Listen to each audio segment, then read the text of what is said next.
everybody. Welcome to Talking Heartland. This is the show on Hallmarkies Podcast every week where we like to talk about the show Heartland and recap. Usually it's 3 episodes. This week we are doing the Christmas movie. It's very exciting. And so ho, ho, ho, Merry Christmas in March.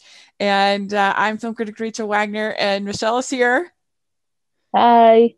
Yay. Did you enjoy putting on your holiday cap in March watching this? Yeah. I mean, I think for us, we never really leave Christmas. I've always got Christmas movies on my TV recorded, ready to go. Uh-huh. I haven't even finished the Christmas movies from last year. So yeah, I've still got a Christmas movie on every now and again. So yeah, this was no different, really. Yeah, I think though it does feel a little bit more sort of special when you watch off season. Yeah. For those of us that are hardcore, that because a couple of weeks ago we did Christmas Under Wraps for On That's Friendship. a great one. Yeah, it's a great one, and it's I think it feels even better off season. And I don't know, there's just something fun about watching Christmas movies in March. Yeah, especially when it's you're kind of talking about it with people that are so like-minded. Yeah. It feels all the more special. It's like we all speak a similar language. Yeah, so this was fun to get to do. I don't know how many of these do you know, is this the only Christmas special they did, or do they do more of them? Or it just seems to be kind of completely on its own, because it did have like a few things that didn't quite make sense. Mm-hmm. like just plot points that were kind of dropped just for this episode. I wonder if it's more the last few years that the idea of sort of the annual Christmas movie / episode kind of happened and started, because this was 2010, and you would have like Downton Abbey and Doctor Who and some other shows that kind of started that tradition. It seems so on brand to me to have a holiday, special, to have a Christmas movie. It's the perfect setting. They don't have to fake snow. They don't have to. Right. So in this movie, you have the main force of the plot is involving Ty and Amy, and then later on Jack and Tim going up to help rescue some horses that are caught in an avalanche. And then there's some other stories as well going on. But overall, what did you think of this special?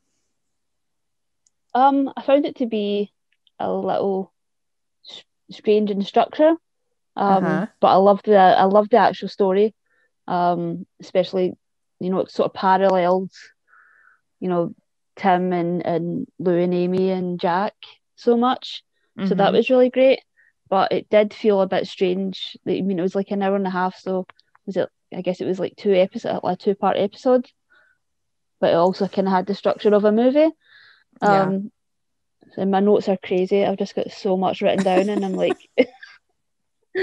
yeah, it was a little bit strange. Yeah, just in like the continuity of the season as well, because this is just sort of right in the middle. So there are plot points that are just kind of dropped and not discussed. So that was a little strange. But I don't know if this was to sort of appeal to people that don't really watch Heartland. They were maybe just tuning in for this Christmas special. Or it's maybe a way to bring in new fans. Yeah, I wonder about that. If when they aired it and everything, if maybe that was part of the approach. I couldn't find any information on that. I do think that the non-horse stuff was my favorite part versus the horse stuff, but we'll talk more about that. But I really liked yeah. Lou and Mallory in this. I thought that was probably my yeah. my favorite part of the whole thing. Once Interesting. again, Mallory steals the show. Yeah, we expect that at this point. I'll be super sad when she leaves because I think she's the best part of the show. But it starts out with the avalanche in the horses, and they get a call, or Scott gets a call from young man, and saying, the horses are starving, they need help. And so Ty and Amy decide that they're going to go and help. And this is after they had purchased a very big tree, giant tree, that they had gone out and gotten. And so, yeah, what do you think of this opening with the horses and kind of setting the scene? Yeah, it was pretty impressive. I wonder if they got more of a budget. It looks like it, but it was all kind of done very well. And I kind of like the kind of misdirect of like, these were stallions, but it turns out they're actually just domestic horses. Yeah, that was really a little confusing at times. So their horses wandered away. They weren't Mustangs. I thought they were Mustangs at first. Me too. So yeah, it seems like they were Will's horses that he just kind of let go. And so they're obviously very concerned, and the boy, I forget, what was his name? Sam. So Sam is very worried. He calls, leaves a message, and they decide to go and help. And I'm not sure how far in advance from Christmas Day this all was supposed to be happening. Was it the week before? Yeah, I think it was the sort of week before, because we very quickly get to Christmas Eve. So I'm guessing it was like maybe 3 or 4 days before Christmas. Well, and so then you have Lou, and she's throwing an open house for the Dude Ranch, and we're going through this now again with Lou and Peter, and I kind of just think they keep coming to these. Yeah. They kept coming to these realizations and these resolutions, and then it feels like then we start over again, and they come to the same resolution again. Yeah. And I expect our next recap will be exactly the same. But it's just kind of crazy that even when he's not in Dubai, he's not with Lou. Yeah. That's just, I have no idea. Let's see. I keep coming back to him. Maybe they just didn't have this actor, but then he showed up, and I was like, oh my god. Yeah, I know. I mean, it makes you wonder. Was he on a different show at that time? No idea. I don't know. I don't know if he was on another show. I almost don't want to look just in case he's not, and I don't have an actual reason for him not to be around as much as we kind of need him to be to stop going around in circles. Yeah, because you really start to lose their chemistry, and it becomes challenging. It's just getting kind of old, this sort of plot line of that. It makes you buy the resolution, the reconciliation, less when you know, oh, we're just going to repeat it again the next episode. So yeah, exactly. Yeah, exactly. Like you say, it just really hurts the chemistry. But because all we really see them do is argue. Yeah, exactly. And you don't have any sense of them being a happy couple, so it's just kind of, it's almost like, should they just get the whole thing annulled or something? Because I don't know, it just doesn't seem to be working. And so then you have that Lou has this specific ornaments for her tree, but then also a specific order and place where these ornaments are supposed to go. And I do relate to that somewhat, because I have a very specific order that I think makes the tree look the best, because you want to start deep down in the tree with really plain ornaments, and then you go outward, and then your final ornaments are the detailed special ornaments, and that makes the whole tree look really, really lush when you have those layers. And so if people are just like randomly putting stuff on the tree, I'm like, no, don't do that, you're ruining it. But I live alone, so I have the luxury of having it however I want. I don't have to worry about that. Yeah, I mean, I think by the time the open house is kind of cancelled, she should have just let Mallory do whatever she wanted. I mean, I know. she's the kid without her parents, so I felt kind of bad for her. But yeah, maybe should have just got Mallory her own tree. Yeah, that would have been a good solution. Get her a little tree for her room or something like that, or for a different part of the ranch. What's the harm in that? No shortage of trees anyway. Yeah, that's right. And when she's the frosty killer, that made me laugh. Yeah, that sort of lightened the episode. Yeah. And you see the snowman all slumped over, and Mallory's horrified. That was really funny. That was really good. So then we also have Ashley and Caleb, and they get too big of a tree for their little trailer, but they are super cute. And they decide they're not going to get each other presents, and they have this whole little gift of the Magi kind of story. And I really enjoyed it until in the end when Ashley says, "We went all O. Henry." That was kind of groan worthy to me. Like, you took me out of the moment there. It was too meta. It's kind of yeah, especially for this show. Yeah, like, we all know that's part of what makes it cute. You don't need to say it out loud. I love a good gift of the Magi plot. My favorite though is is Christmas Eve on Sesame Street. Have you ever seen that? I don't think so. Oh, it's so good. It's so good on many levels. You have Big Bird is worried that because Oscar tells him that Santa can't get down the chimney. So Big Bird and Kermit go around trying to figure out how he can fit down the chimney. And it's really sweet. And then you have Bert and Ernie, and they have a gift of the Magi moment with Mr. Hooper.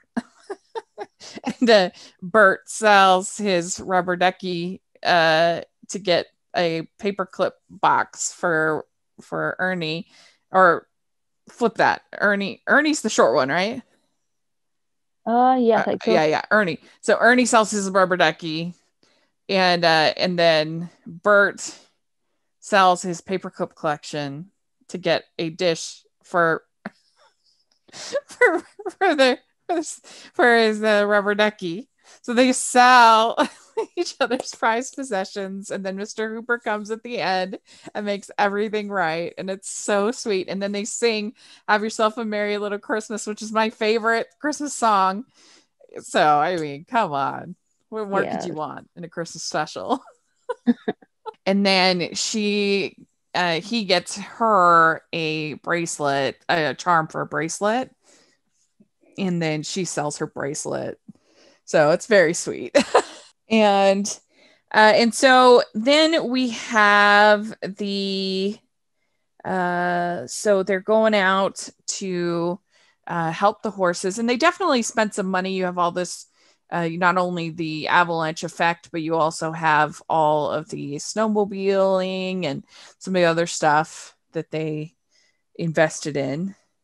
Yeah. And Amy, she climbs right over the snow to get to the horses, and they're obviously very worried about them. This little kid Sam is spying on them, and so they decide they're going to have to stay, and Jack is very mad at them at first, and he says, "I want you home, and I want you now. but they don't listen. And they have pretty little cozy time there playing house at Joanna's house that they rent for $50. And they set up, they're getting all cozy and everything, and then the smoke comes out of the flume and they get smoked out. So no luck. Because you forget how young they are, because they feel older, don't you think? Yeah, absolutely. I think Grey Wardle is starting to kind of look a bit older than his character, so that kind of throws me a little bit. Yeah. I think he's still supposed to be like 18, 19 at this point. He looks just slightly a couple of years older. Yeah, I think so. And I mean, I think most parents would probably be pretty concerned their teenage daughter is with her boyfriend away during Christmas. Like, that would be concerning. I get that. And Tim and Jack fight over Amy and Ty, and Mallory's parents are stuck, and so there's kind of that going on. And Tim and Jack are an interesting combination. In this one, they work pretty well together, even if they have a little bit of conflict. But what did you think of that? Yeah, I really think they both sort of thrive over the conflict, though. Yeah, I think there's a little part of them that enjoys it, because it never kind of escalates anymore. You know, it used to kind of escalate to fisticuffs. Yeah. And then now they just sort of argue, and then kind of, you know, agree to disagree, or, you know, they'll work together. Yeah. I know, they're kind of like the odd couple at this point. Yeah, exactly. So Jack says to Mallory, because Mallory's feeling pretty sad, and Jack says, "You're an important part of the family, and we need you here with Lou." And so that was a sweet moment. Yeah, I felt so bad for in this episode. But I did like that we did eventually see her parents, because they've been so absent. And Mallory's kind of, you know, been on her. She does have a loving family to take care of her, but she has largely been on her own without her parents for so long at this point, kind of the entire summer and now Christmas. Yeah, and he's just a musician. Yeah. And she doesn't want to go on tour with them, I guess. Yeah, I think that's the conflict. She wants to kind of stay where she is. And so then you have, they decide that they're going to dig a hole for the horses and to get them free. And you also have Tim and Jack almost getting in a car crash because they're fighting over the map, and then Will Vinton, his car is in the like middle of the road. Or Will Vernon, and Jack recognizes him as somebody from his old rodeo. Then you have Mallory making over the house because she's feeling sad, and I felt like her, except for the snowman outside, that was the only thing that was like really garish. Everything else looked pretty normal to me. Yeah, exactly. Yeah, I don't know if maybe Lou was kind of going for a more kind of minimalist approach. It wasn't like over the top. It wasn't ridiculous, like ornaments, like singing things and like, you know, motion detected things. You know, I've seen some really bad, you know, ornaments and decorations out there. And this didn't go anywhere near them. So yeah, it wasn't like it was like kissing reindeer or, you know what I mean, something like that. It was just normal, pretty normal stockings and stuff like that. We'd like to take a second and thank our sponsor for this episode of the podcast. From Amazon best-selling author Esther Hatch comes a fresh and fun Victorian-era rom-com. Manor for sale, Baron included. Lord Farnsworth would rather rot in debtor's prison than sell the one place that feels like home to him. his mother's manor. That is, until he meets the charming woman who wants to buy it. Suddenly his plans become clear. Sell her the home and then woo her to the altar. What could possibly go wrong? If you enjoy your historical romance sweet and clean with a large dose of humor, Hatch weaves the perfect story for you. See why readers are saying, quote, from the first page, this book had me grinning from ear to ear.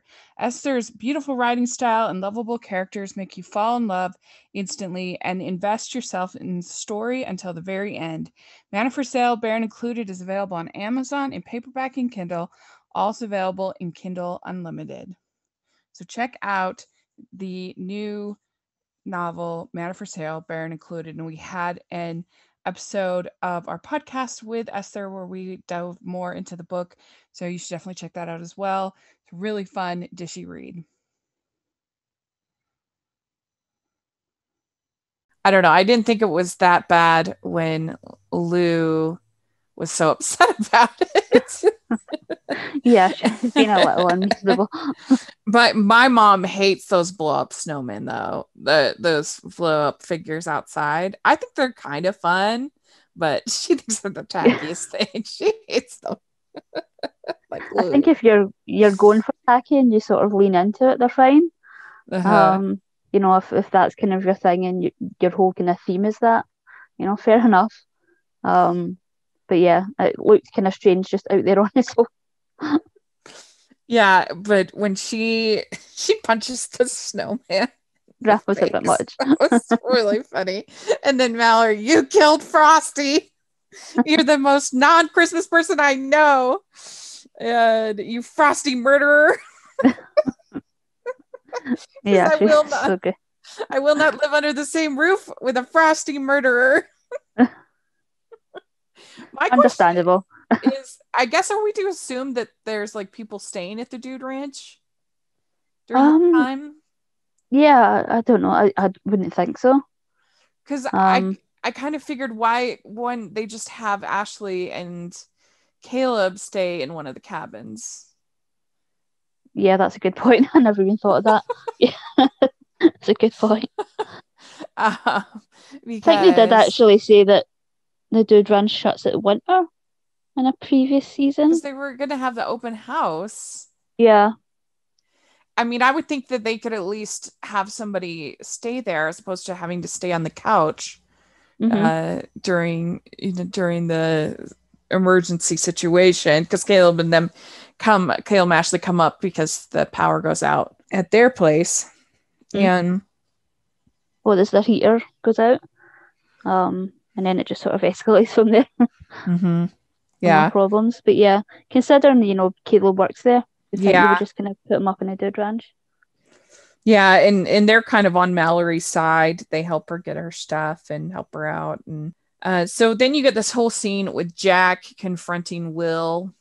And what did you think of curmudgeonly old Will Vernon? I think it was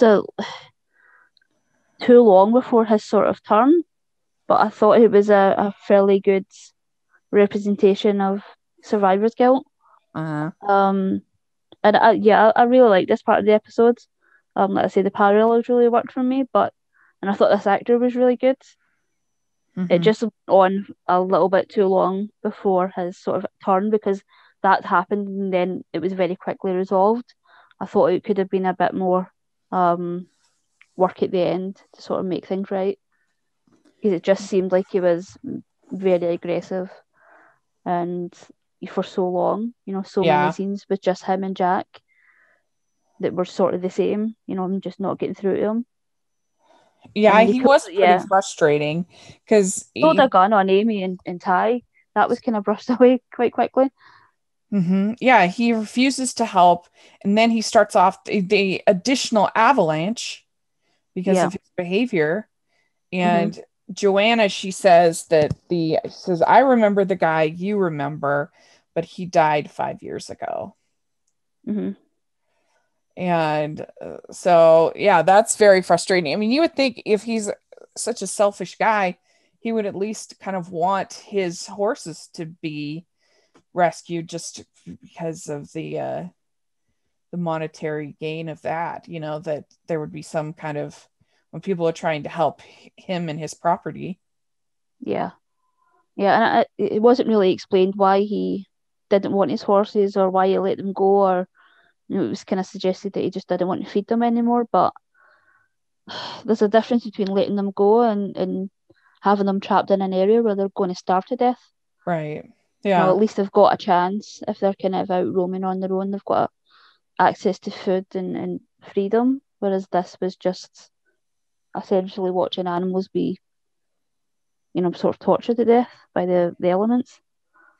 Yeah. And basically, he's really bitter because his son and Joanna's husband, Sam's father, died in an avalanche, and of course, it had to happen on Christmas Eve. In these kinds of stories, you have to bring Christmas into all of this. She says, "How dare you have a gun near my son?" And says, "I don't want you anywhere near him ever again." She's very upset. Yeah. And it's understandable because he's not really done anything to, show any sort of sign of, feeling bad about the situation, or it seems like they've not even had a discussion since the husband, his son, and I think it was 5 men total that died. Mm-hmm. I can understand carrying that kind of guilt around, but it kind of gets to a point that going around hurting people. Yeah, and when Jack tries to get help from all of the people in the town, they are very reticent to get involved. They don't want to get involved, and they're very nervous about that. And I think partly because you never know when another avalanche is coming, but also because of this Will Vernon guy and how angry he gets, and it's his land. Yeah. You don't want to be on the bad side of Will Vernon. Mm-hmm. And even after the main avalanche, we saw another avalanche, and then I don't think it was like a full avalanche, but we definitely saw Amy and Ty kind of get taken out by some wind and snow as well. So It's definitely not a situation a lot of people would kind of want to get into. Yeah. And then you do have Sam bringing over a little Christmas tree for Amy and Ty in their little cabin, whatever that they're at. And that was very sweet. Yeah, it was cute. That was cute. And you have a scene between Tim and Joanna and them talking about their regrets and their life and everything like that. I thought this was a weird element. This was so weird. I was like, any opportunity Tim gets to flirt with someone, he's going to take it. And I'm like, does he not have a girlfriend? Yeah, that's what I thought. I was like, what is he doing? Why is he kissing her?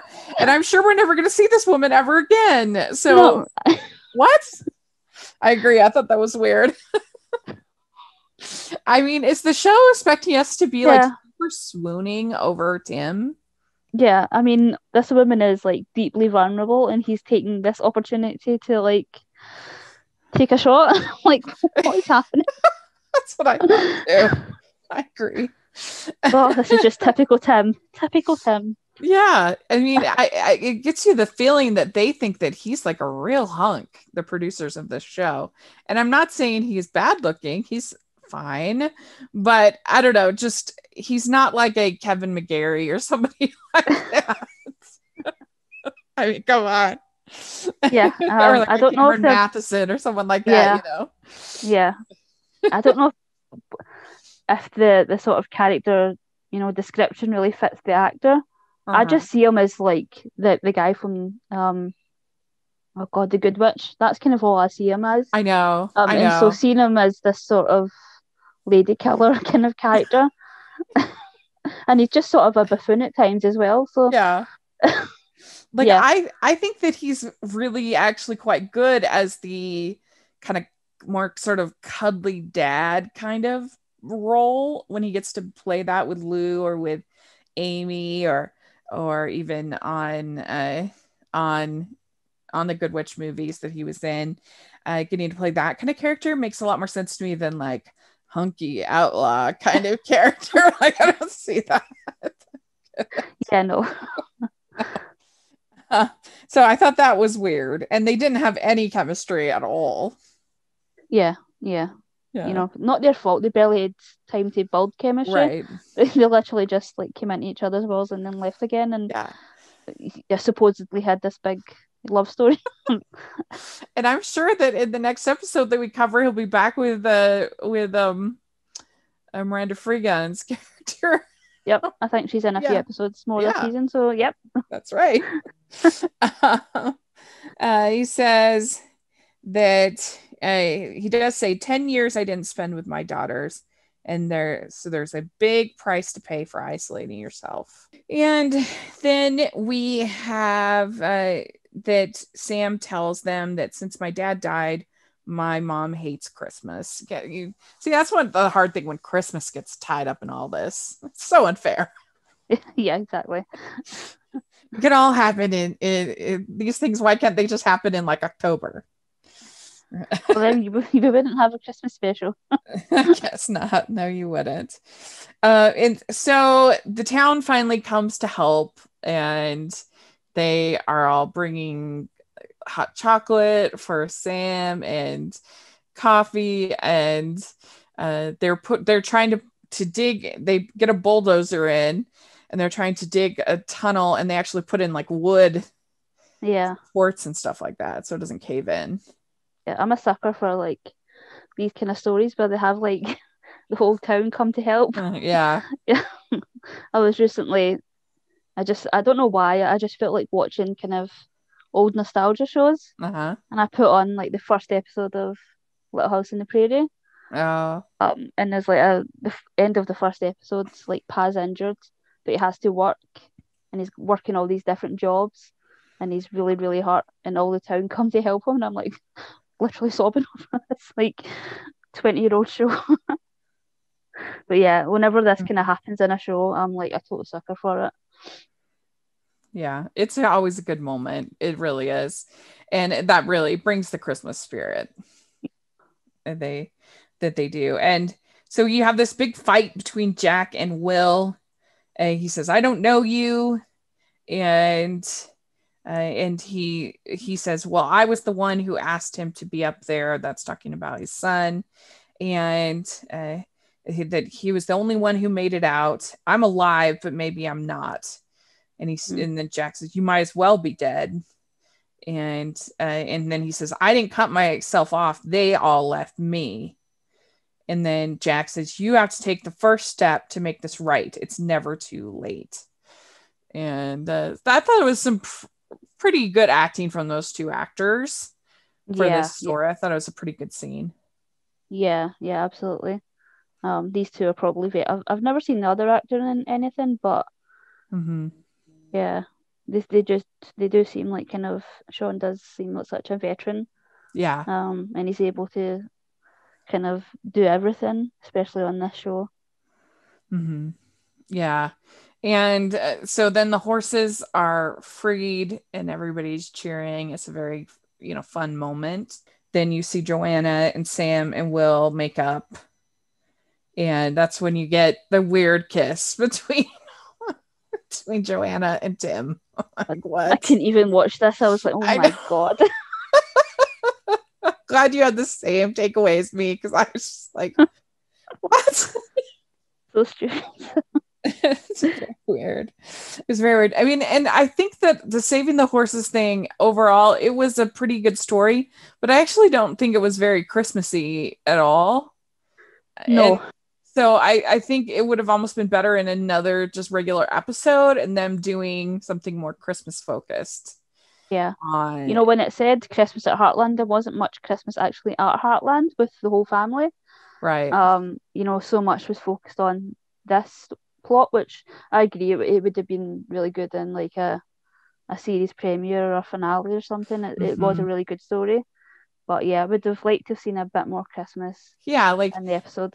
It could have been there was some kind of, maybe if they were doing the open house and one of the horses that was going to pull the sleigh with Santa ended up injured in some way, and so then they had to help them, and like then something more where every part of it is sort of Christmas focused, as opposed to, oh, so and so died on Christmas. That was really the only kind of link to Christmas, and I guess if you just count General Snow as being Christmas related, then and I guess they do bring Ty and Amy that Christmas tree, but I think the whole idea of Christmas at Heartland was a little underserved. Yeah. And so much of the family was sort of separated. As well, which I wasn't, because Lou kind of really annoyed that everybody just sort of abandoned her. And I could kind of see her point, And then she goes to help Peter's father, right? Yeah, she's going to go in the morning to I can't remember where he said the father was, but she would need to fly there. So apparently his dad's sick. Yeah, and this when you have the gift of the Magi moment, Caleb and Ashley, and O. Henry moment, and you also have the one of the horses ends up foaling on Christmas, and Will gives that foal to Sam. So it's just going to be Mallory and Lou for Christmas, and they sort of were Christmas spirit challenged. And Mallory says, "I miss my mom and dad," and Lou says, "I miss Peter." You could have fooled us. Yeah. And you have the gingerbread house sandwich. What did you think of that? Very controversial. Yeah. Not look appealing. It looked so sweet. So sweet. Like I'm not a big fan of frosting because of that reason. I really enjoy gingerbread anything. I am sort of one of those people that just goes out to the supermarket at Christmas and just buys everything that's got gingerbread in it. But yeah, I wouldn't have it with frosting. And it looked like they were sprinkling like even more stuff on top of it. I was like, yeah, no. Especially that kind of frosting for gingerbread houses, because it's just the royal icing. It's not like, if I was going to have frosting, I want to have maybe a cream cheese frosting, or something like that. But yeah, the gingerbread house sandwich. That's what these movies, they always act like people actually eat the gingerbread houses. Nobody eats the gingerbread houses. No. So many they're people for decoration. Yeah, they're for, and they've got basically like glue, and they're all dry, and the elements that make it for a good gingerbread house make it for bad eating. Yeah, and they've been sitting in a store for like months. Yeah, and so then Lou says it's a Mallory tree and it's perfect. So that was very cute. And Peter comes, and Mallory's parents come, and Ty and Amy actually didn't end up getting each other presents. So they're like the perfect couple. Very relatable. I'm sort of the person that leaves everything to the last minute. Yeah, I mean, I probably I would get somebody even just a small present, just because I would be afraid that they would actually end up getting me something. So I want to make sure that I have at least something, even if it's just some kind of baked good, or I don't know, something little. Yeah, something homemade or something. That's right. And then you see that the snowman Frosty has been repaired. There's duct tape. And so she's not a Frosty murderer anymore. So that is the Heartland Christmas movie, and I would give it like a 7 out of 10, I'd say. What about you? Yeah, I was going to go with 8, but yeah, maybe 7.5. Yeah, I think that's fair. Did you see on the IMDb, it's actually not got a 9-point rating? Oh, yeah. What is it at? It's at 7.6. I know that's very low in the world of Heartland. Yeah, when I saw that, I was like, oh, I need to Rachel. They're kind of harsh for Christmas. But there we go. That is the Heartland Christmas special. So let us know what you think of this one. Do you like it even more than some of the other episodes, or where are you at on it? We'd love to hear your thoughts. And Michelle, where can people find you? On Twitter at Michelle R. Benson. Great. And you can find me at Rachel's Reviews, all over social media, iTunes, YouTube, and on Rotten Tomatoes. So please check that out. And make sure you're also following the Hallmarkies Podcast, all over social media. And if you are listening on iTunes, please leave us your ratings and reviews. We really appreciate those kind reviews that we get. We got some pretty mean ones this week. So please leave us your nice reviews. We really appreciate it. And then we also appreciate if you're listening on YouTube, please give this video a thumbs up and subscribe to the channel. We appreciate that so much. And we also have our Patreon group and merch store, which has Heartland inspired merch on there. So check that out. And thanks so much. And Merry Christmas. We'll talk to you all later. Bye. Bye, everyone.